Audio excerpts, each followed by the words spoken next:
अस्सलामुअलैकुम। उम्मीद करती हूँ आप सब खैरियत से होंगे। आज जो हम थ्रिलर मूवी एक्सप्लेन करने वाले हैं उसका नाम है इंट्रूडर। इस मूवी के स्टार्ट में एक सुपर मार्ट दिखाया जाता है जहाँ मार्ट की क्लोजिंग हो रही होती है और कैशियर बस लास्ट पर्सन के बिल कर रही होती हैं और बाकी सेल्समैन अपने शेल्फ को रीस्टॉक कर रहे होते हैं। फिर एक कैशियर जिसका नाम जेनिफर होता है उसके सामने उसका एक्स बॉयफ्रेंड आ जाता है। उसको देखकर वो उससे लड़ने लग जाता है। साइड पर जेनिफर की फ्रेंड लिंडा खड़ी होती है। देखकर पैनिक बजर बजा देती है। अंदर ऑफिस में ऑनर के रूम में एक बेल लगी होती है। वहाँ जो ऑनर होता है उसका नाम होता है बिल, जो विंडो से देखता है कि क्या हो रहा है, क्या चल रहा है। इधर ग्रे जेनिफर को मारता है जिससे उसके नाक से खून निकल आता है। इतने में वहाँ पे सेल्समैन आ जाता है और उसको रोकने लगता है, लेकिन वो उसको भी मारने लग जाता है। इतने में वहाँ पे फिर बिल आ जाता है और उनको रोकने लग जाता है और बिल की और ग्रे की आपस में फाइट हो जाती है। इतने में सारे सेल्समैन वहाँ आ जाते हैं जिनको देखकर ग्रे भागकर कहीं छुप जाता है। सब लोग उसको ढूंढने लग जाते हैं और जेनिफर पुलिस को कॉल करने लग जाती है।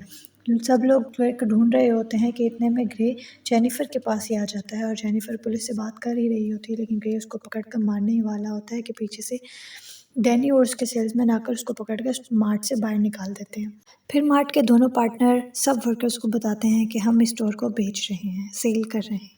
सब इस सब परेशान हो जाते हैं क्योंकि सबकी जॉब जाने वाली थी। फिर बिल इनको कहता है कि मैं ऐसा नहीं करना चाहता था, लेकिन डैनी की ज़्यादा पार्टनरशिप होने की वजह से मुझे ऐसा करना पड़ रहा है और मुझे उसकी सुननी पड़ रही है। फिर सारे अपने काम पर लग जाते हैं और सारे स्टॉक को मार्क करने लग जाते हैं। फिर फ़ोन की रिंग होता है। जेनिफर फ़ोन उठाती है, उस पर ग्रे होता है और गुस्से से फ़ोन बंद कर देती है, लेकिन ग्रे बार बार फ़ोन करता रहता है, जिस पर लिंडा गुस्सा करती है और कहती है इसको मैं ज़रा मज़ा चखाती हूँ। लेकिन उसे जैसे ही फ़ोन उठाती है उससे आगे उसका हस्बैंड होता है और उससे बोलता है कि लिंडा तुम कब तक घर आओगी। फिर इतने में जेनिफर लिंडा को ये बताती है ग्रे ने एक मर्डर भी किया जिसकी वजह से वो जेल में भी गया हुआ था। ग्रे मुझसे पैचअप करना चाहता था और इसीलिए वो यहाँ मेरे पीछे आया था मुझसे पैचअप करने के लिए। फिर जेनिफर को एक नोट मिलता है जो कि ग्रे ने लिखा होता है। फिर दूसरी तरफ जेनिफर और डेव को दिखाया जाता है जो एक दूसरे को डेट कर रहे होते हैं। इतने में बिल वहाँ आ जाता है और जेनिफर को एक जॉब का ऑफर करता है। दूसरी तरफ लिंडा मार्ट की ग्रॉसरी कर रही होती है और लेकिन बाकी सब वहाँ पे बैठ कर बातें कर रहे होते हैं। फिर दो पुलिस वाले आते हैं और उनको केयरफुल रहने को कहते हैं और जो अगर फिर कोई मसला हो तो अपना कार्ड दे जाते हैं और कॉल करने को कहते हैं।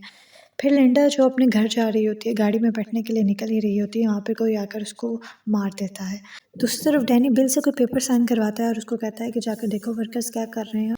इतने में जेनिफर के नाक से फिर खून आने लग जाता है जिसकी वजह से वो वॉशरूम जाकर उसको साफ कर रही होती है। फिर बिल को कुछ आवाज़ आती है और जिसकी वजह से वो पीछे वाले दरवाजे के पास जाता है और कोई दरवाज़ा खोलकर अंदर आने की कोशिश कर रहा होता है, जिसको देखने के लिए वो बाहर जाता है, स्टोर से बाहर जाता है और चेक करता है। वहाँ पर ग्रे होता है जो विंडो से जेनिफर को देख रहा होता है। फिर उन दोनों में बहुत फाइट होती है, लेकिन ग्रे बिल के मुंह पर हैमर मारकर उसको बेहोश कर देता है। दूसरी तरफ किलर बैक डोर को खोलकर डैनी के रूम में आ जाता है और उसको भी मार देता है। फिर इतने में जेनिफर को कॉल आती है, जो वो उठाती है तो उसके लिंडा का हस्बैंड होता है और वो उससे कहता है कि लिंडा अभी तक घर नहीं पहुंची है। वो उस बारे में बहुत परेशान है और सोच रही होती है कि पीछे से डेव आकर उसको डरा देता। फिर दूसरी तरफ दिखाया जाता है कि किलर एक एक करके सब वर्कर्स को मार रहा होता है और बहुत बुरी तरह उनको कटर से कट कर रहा होता है, उनकी शक्लें बिगाड़ देता है और हर जगह फैला देता है। फिर डेव को दिखाया जाता है जो किचन में जाके अपने फ्रेंड्स को ढूंढ रहा होता है और उसके ढूंढने पे उसको डैनी की बॉडी नज़र आती है, जिसको देख के वो डर जाता है और किचन के विंडो से जेनिफर को आवाज़ देने लग जाता है और विंडो को ज़ोर ज़ोर से बजाने लग जाता है, लेकिन कि वो इसलिए बजा रहा होता है क्योंकि उसके पीछे ग्रे आ रहा था, लेकिन जेनिफर को डेव की कोई आवाज़ नहीं आ रही थी। फिर दिखाया जाता है कि किलर डेव को भी ज़ख्मी कर देता है और साथ ही उसको एक कटर मशीन में डालकर पूरे फेस को कट कर देता है और उसको मार देता है।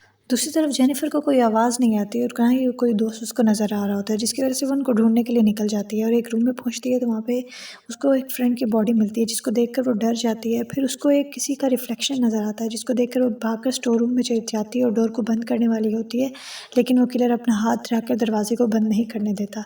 जेनिफर किसी तरह उस डोर को छोड़कर वहाँ से भागकर ऑफिस के पास जाती है और ऑफिस को डॉक करने लग जाती है, लेकिन वहाँ पे भी ऑफिस के बाहर खून ही खून देखकर वो वहाँ से भागती है और भागते भागते वो एक बॉडी को देखती है जो बिल्कुल कटी होती है। साथ ही वो बहुत डर जाती है और इतने में लाइट्स ऑफ हो जाती हैं। इतने में जेनिफर के पीछे से ग्रे आ जाता है और वो उस पर हमला कर उसको बेहोश कर देती है। फिर वहाँ पे बिल आता है और जेनिफर को बताता है कि ये सब कुछ ग्रे ने किया है, मैंने उसको रोका लेकिन उसने मुझे फिर भी मार कर बेहोश कर दिया। फिर वो पुलिस को कॉल करने की एक्टिंग करने लग जाता है। जेनिफर को अपने ऊपर ब्लड नज़र आता है और साथ ही बिल के हाथों पे भी, जिसकी वजह से वो समझ जाती है कि कुछ ना कुछ गड़बड़ और बिल ही किलर है। वो भागने की लगती है, बिल उसको पकड़ लेता है और उसको कहता है ये सब मैंने स्टोर को हासिल करने के लिए किया, इसको पाने के लिए किया, और फिर उसको मारने ही लगता है। लेकिन इतने में जेनिफर बिल के सर पे एक बॉटल मार देती है और वहाँ से भाग जाती है और किचन में जाके 2 नाइफ़ उठा आती है और मार्ट के डोर पर मारने लगती है और उसको ओपन करने की कोशिश करती है, लेकिन वो नहीं खुलता। इतने में वहाँ पे एक डिलीवरी बॉय आता है जिसको देख के वो खुश होके आवाज़ देती है, लेकिन बिल बाहर जाकर उसको ही मार देता है। फिर जेनिफर को कुछ आवाज़ आती है, वो उसको चेक करने जाती है तो वो देखती है वो डेव है। डेव को आगे जाके देखती है जिस पे वो बिल होता है, जिसने डेव का सर उतार पकड़ा होता है। वो जेनिफर उस पर हमला ही करने वाली होती है नाइफ से, लेकिन बिल उस नाइफ को पकड़ लेता है, जिस पर जेनिफर फिर भागने लग जाती है। आगे से ग्रे उसको पकड़कर साइड पर ले जाता है और उसे कहता है कि मैंने बिल को लिंडा को मारते देख लिया था, इसलिए मैं अंदर आ रहा था, लेकिन बिल ने डोर लॉक कर दिया था। फिर मैं वॉशरूम से विंडो से अंदर आया हूँ और एक वही रास्ता है जिससे बाहर जा सकते हैं। फिर बिल आकर ग्रे पर हमला कर देता है और उसको बेहोश कर देता है। जेनिफर भागकर उस विंडो में आ जाती है और उससे बाहर आ जाती है और गाड़ी में बैठने ही वाली होती है कि वो देखती है कि उसकी गाड़ी में लिंडा की बॉडी पड़ी होती है और साथ ही कार के नीचे से उसको कोई खींच रहा होता है। वो देखती है ये तो बिल है। वो जल्दी से जेनिफर उसके सीने में एक नाइफ मार देती है और वहाँ से फ़ोन बूथ के पास जाती है और पुलिस को कॉल करने ही वाली होती है और उनको बता रही होती है कि बिल उसको दोबारा से हमला कर देता है और उसको पकड़ने ही वाला होता है, लेकिन साथ ही ग्रे आ जाता है और एक बड़े से चाकू पे उस पर टैप करना शुरू होता है। बार बार टैप करने की वजह से उसको लगता है ये मर गया, लेकिन वो जिंदा होता है। फिर पुलिस आ जाती है और वहाँ बिल को ऐसे देखकर उन दोनों पर शक करने लगती है और उनको पकड़ लेती है। वो समझते हैं कि किलर यही दोनों है और साथ ही बिल बोलते हैं हाँ यही लोग हैं जिन्होंने मुझे भी मारा है और अंदर बहुत से वर्कर्स को भी मार दिया है, जिस पर वो चिल्लाने लगते हैं। वो दोनों कहते हैं हमने कुछ नहीं किया, ये झूठ बोल रहा है, इसने सबको मारा है, लेकिन उन पर यकीन नहीं करते। उनको पकड़ कर लेके जा रहे होते हैं और जेनिफर एक ज़ोर से चीख मारती है, जिस पर यह मूवी यहीं पर ख़त्म हो जाती है। अगर आपको ये मूवी पसंद आई है तो इसे लाइक और सब्सक्राइब कीजिएगा। अगली वीडियो में मुलाकात होगी। अल्लाह हाफिज़।